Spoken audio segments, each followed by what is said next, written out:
Hi everyone, Ali from Planet Ark here. Today we are celebrating 25 years of National Recycling Week, and one of the things that we're doing to celebrate is to create 3 videos. This is the first one, where we're going to show you how you can upcycle either old or dated pieces of furniture as well as ugly ones, because some of them are just ugly, and how you can turn them into beautiful things that you can have at home with the purpose of saving them from going to landfill. So today we're going to be turning these old cabinet. Well, it's not all, just old looking or a little bit dated. We're just turning them into a better version. So if you want to see the final result, please keep on watching. So this is what we're currently working with. It is a cabinet. I think it is to have, I don't know, a music instrument inside. Sorry, I don't know anything about music, but there you go. It has those holes at the back for probably cables. It does have some damage here on the side, but overall it's in pretty good condition. So the first thing you want to do is to clean your piece. You can use dishwashing liquid, that works wonders. I use a TSP powder and I just mix it with water and put it in the sprayer, and that works fine as well. Just make sure that you clean it really well, and once you're done with that, go back with a clean rag with just fresh water and clean that and wipe that again. Otherwise you can leave some like soapy residue and you don't want that.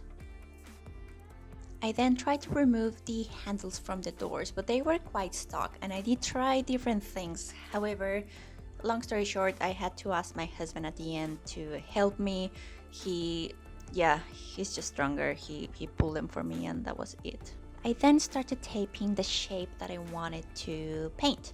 So I put that on the one side and then I measured the same distance one side on the other, and I put the tape at the same distance, otherwise it would look crooked. So make sure that you measure really well both sides so that everything looks symmetrical. I'm doing the same here at the bottom. I'm just placing my tape and then I'm going to measure the height, and I will be placing my tape at the same height from the other side so that everything looks nice and straight. I also put some tape at the back because I knew I wanted to paint the top bit, so that will help me to have clean lines. Next step is to scuff sand the bits that you want to paint. It doesn't have to be super sanded, just the scuff sand is more than enough. And don't forget the sides as well if you're gonna paint them. Once you're done, make sure that you wipe that out so you don't paint on the dots that you just created.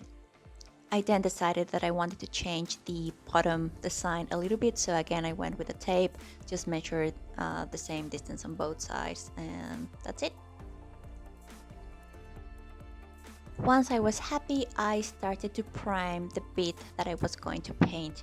It's very important to prime, otherwise your paint may not adhere the same way in all the spots, so yeah, make sure that you prime, especially if you don't know what type of paint you're going to be using.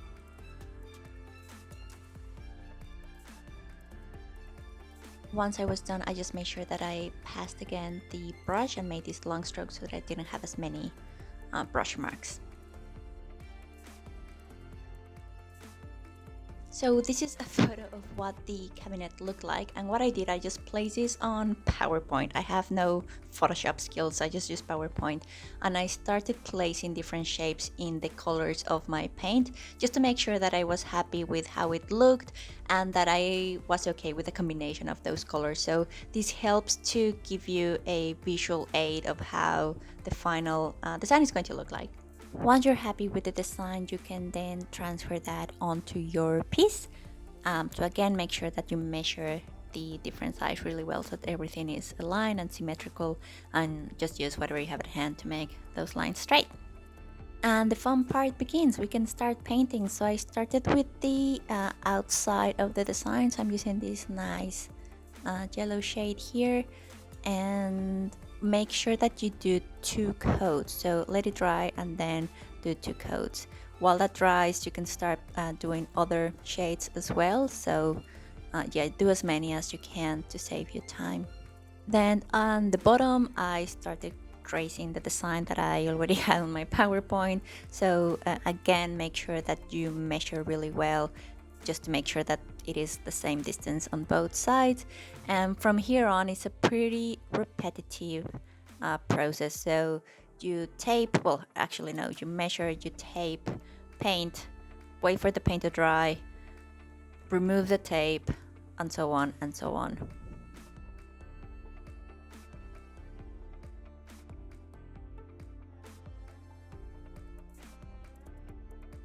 So as I mentioned, it is important to do 2 coats. Don't worry if the first coat looks a little bit patchy, that tends to be normal. With the second coat, that's when you get the nice solid finish. So make sure that you paint it, let it dry, paint it again, and before it dries, remove the tape. That will help you to have crisp lines.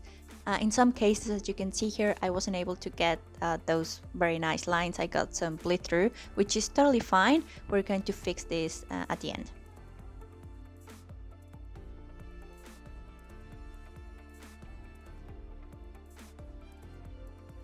I then use some top coat to protect my paint and just to add additional shine to the wood. So make sure you do that before we go to the next step.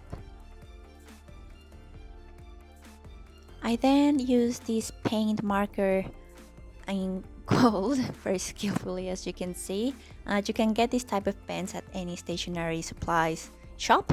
So I wanted to do this so that I could make the lines in between every single shape. And I just use again what I had at hand, which in this case was a piece of cardboard. So I used those to trace all the lines in between. Since it is National Recycling Week, I should also probably mention that you can turn paint into fuel by going to recyclingnearyou.com.au and find the closest drop-off location, and then they can take your paint and they turn that into fuel for free. Finally, I just put another 2 coats of top coat. Make sure that you use water-based top coat, as if you use wax or oil-based top coats, it's just going to eat that pen marker. While that was drying, I just used some wax to revive the insides of this piece because it was very dry. So wax is a great way to make sure that the wood you just want to nourish the wood a little bit, and you can see here there's a big difference at the back and then at the front where the wax is already being applied.